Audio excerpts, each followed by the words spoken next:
14ο εδώ στο κήπεδο της Κατσικάς, πάντα 5-0 όπως βλέπετε οι δύο ομάδες, Κατσικά και ο Ολυμπιακός Βοτανικού. Καρατσής θα κερδίσει ένα πλάγιο από την παρέμβαση του Τσακανέλη.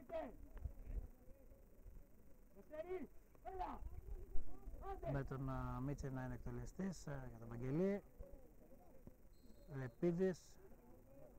Θα πάρει το φάουλ ο Βάσιος τελικά, Τσακανέλη, συγγνώμη, από τον Βαγγελή.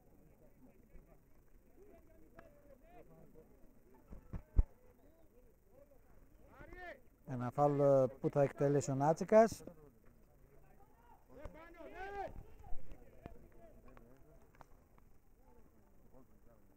Μάλα κατέληξε out.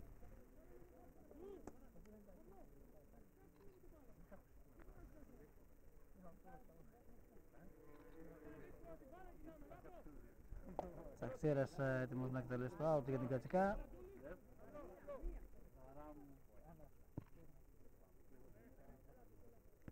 Παπασπύρου βγαίνει πρώτου Βαρτζότη.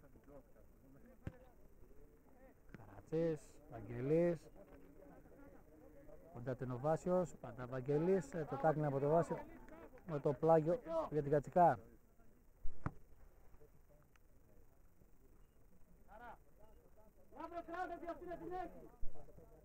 Χαλιάσος ανάμεσα από δύο, θα πέσει κάτω, θα πάρει και το φάουλ από το μαρκάρισμα του Λεπίδη.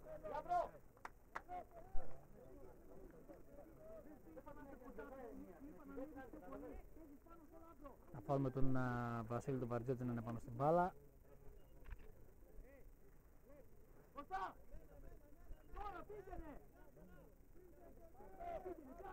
Έτοιμος ο Βαρτζότης να το εκτελέσει.